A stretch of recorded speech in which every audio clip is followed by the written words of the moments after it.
আমার গল্প কবিতার চ্যানেলে সকল শ্রোতা বন্ধুদের স্বাগত। আমি আজকে স্বরজিৎ ঘোষের একটি গল্প পাঠ করে শোনাচ্ছি। গল্পের নাম মেয়েদের রবিবার। শুনতে থাকুন। উত্তর কলকাতার 51বর্তী বনেদি পরিবারে বিয়ে হয়েছিল আমার একমাত্র পিসির। দাদু ছিলেন রেলের উচ্চপদস্থ কর্মচারী। পিসির বিয়ের জন্য দেখাশোনা শুরু করে দিলেন আমার দাদু।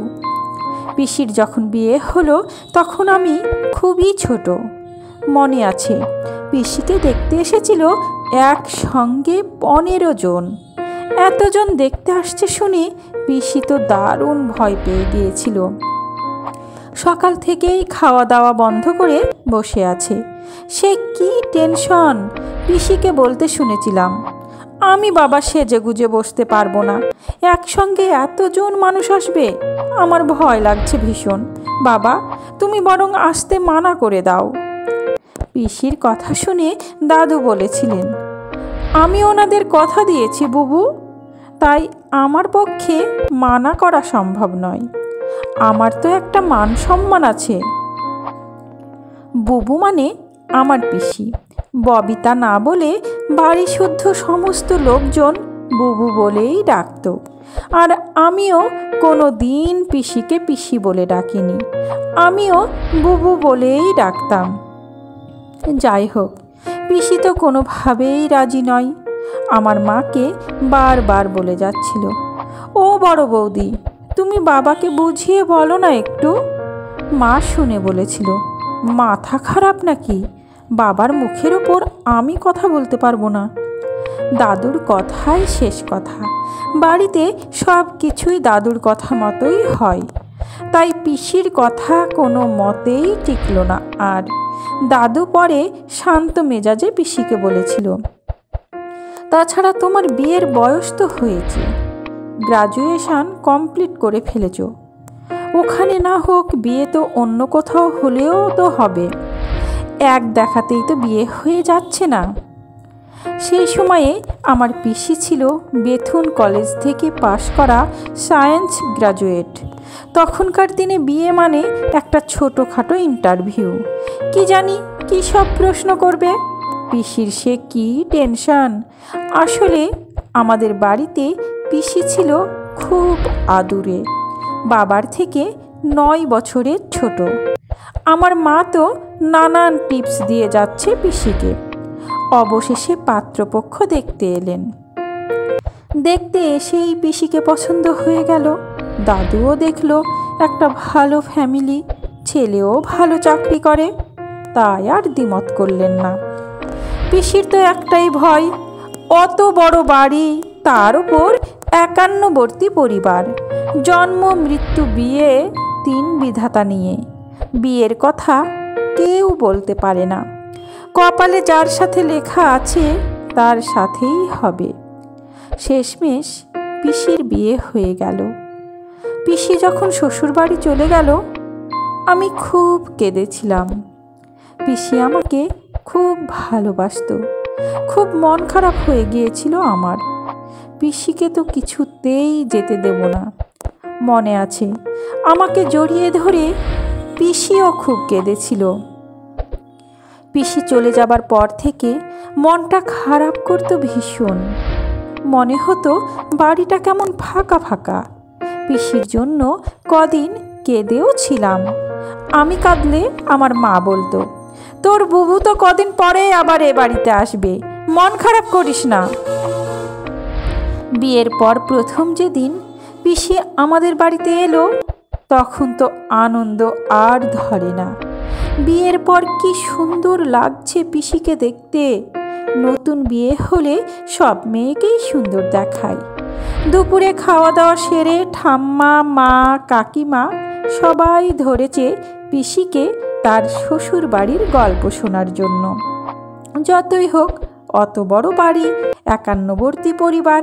মনে আছে, ঠাকুমা পান চিবোতে চিবোতে পিসিকে জিজ্ঞেস করেছিল, হ্যাঁ রে বুবু, ও বাড়িতে সবাই কেমন? শুনেছি তো বিরাট বাড়ি। শোনো মা, যতটা ভয় করেছিলাম ততটা কিছুই নয়। বাড়ির প্রত্যেকটা মানুষ এত ভালো যে বলার অপেক্ষা রাখে না। ভালো বলেই তো ৩৫ জন মানুষ সবাই একসঙ্গেই আছে। মিলেমিশে একসঙ্গে থাকার যে কি আনন্দ বলে বোঝাতে পারবো না। যাই বলো মা, খুব কপাল করে ওরকম একটা বাড়ি পেয়েছি। ৩৫ জন মানুষ কি মুখের কথা রে? বাপরে বাপ, ভাবছি সেটাই। হ্যাঁ, তার বলছি কি, ওখানে আশেপাশে মজুমদার বাড়িকে চেনে না এমন কেউ নেই।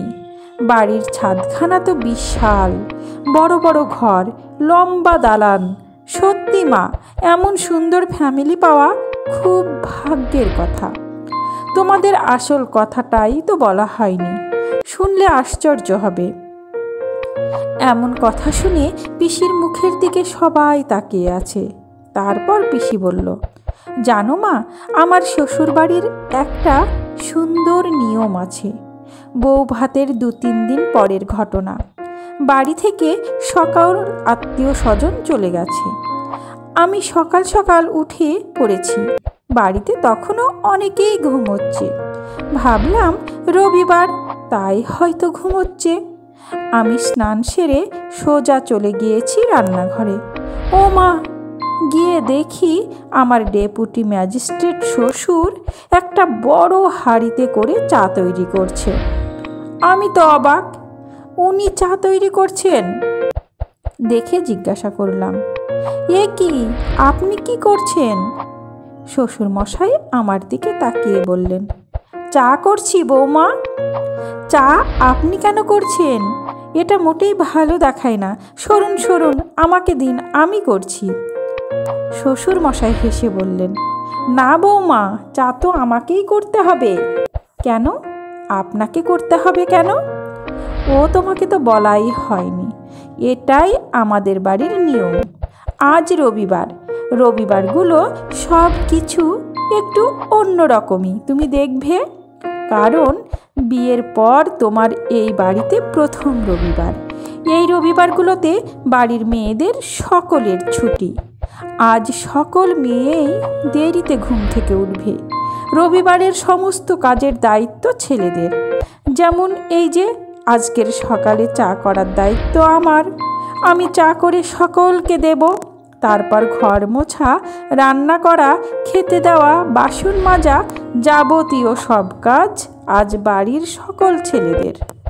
কথাগুলো শুনে ভীষণ অবাক হয়ে জিজ্ঞেস করলাম, কেন, কাজের লোক তাহলে কি করবে আজ? রবিবার সমস্ত কাজের লোকেদেরও ছুটি থাকে বলেই একটা চিত্রগুপ্তের মতো একটা খাতা বের করে দেখালেন কার কোন কাজের দায়িত্ব আছে। আমি তো এসব দেখে শুনে হাঁ করে শ্বশুর মশাইয়ের মুখের দিকে তাকিয়ে আছি। তারপর শ্বশুর মশাই বললেন, প্রতিদিনই তো মেয়েরাই সমস্ত সংসারটাকে সামলায়। এই একটা দিনই ওদের ছুটি। আজকের দিনটা ওরা কিভাবে কাটাবে ওরা নিজেরাই ঠিক করে নেয়। বিকেলে বাড়ির সমস্ত মেয়েরা বাইরে ঘুরতে যাওয়া, সিনেমা দেখা, থিয়েটার দেখা, সেটা ওরা নিজেরা ঠিক করে আমাদের জানিয়ে দেয় কোথায় যাচ্ছে। রবিবারের মেনুটা বাড়ির মেয়েদের পছন্দ মতোই হয়। আর আমাদের বাড়ির ছেলেরা সব কাজ জানে। মানে ছেলে এবং মেয়ে উভয়কেই বাড়ির সব কাজ শেখানো হয়।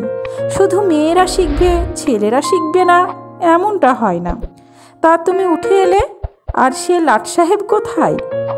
ঘুমোচ্ছে তো এখনো। আচ্ছা, এসেই যখন পড়েছ তখন চায়ের কাপটা নিয়ে যাও, গিয়ে বলো যে আজ রান্নাঘর পরিষ্কার করার দায়িত্ব আজ ওর। মনে আছে ওর নিশ্চয়, তবুও বলে দাও গিয়ে। মনে মনে ভাবি, মেয়েদের জন্য এতটা ভাবা হয়? যেখানে মেয়েরা সংসারের ঘানি টানতে টানতে নিজেদের সুখ স্বাচ্ছন্দ্য ভুলে যায়, সেখানে এই মজুমদার বাড়িতে এমন একটা সুন্দর নিয়ম। সংসারের যাবতীয় কাজ ছেলে বা মেয়ের আলাদা বলে কিছু নেই। অপূর্ব ভালো লাগায় মনটা ভরে গিয়েছিল আমার। তারপর থেকে আজ কত বছর কেটে গেছে, পিসির বাড়ির সেই রীতি আজও অব্যাহত। পিসির 2 ছেলে, ছেলেরা বেশ বড় হয়ে গেছে, বড় ছেলে চাকরিও পেয়েছে, কিন্তু রবিবারের সেই ট্র্যাডিশন আজও চলে আসছে আগের মতোই। সমাপ্ত। গল্প মেয়েদের রবিবার। কলমে সরজিৎ ঘোষ, কণ্ঠে আমি রোজি। আমার গল্প পাঠ যদি আপনাদের ভালো লেগে থাকে তাহলে চ্যানেলটি সাবস্ক্রাইব করে পাশে থাকবেন। আপনাদের ভালো লাগা, ভালোবাসা ও সহযোগিতা আমার একান্ত কাম্য।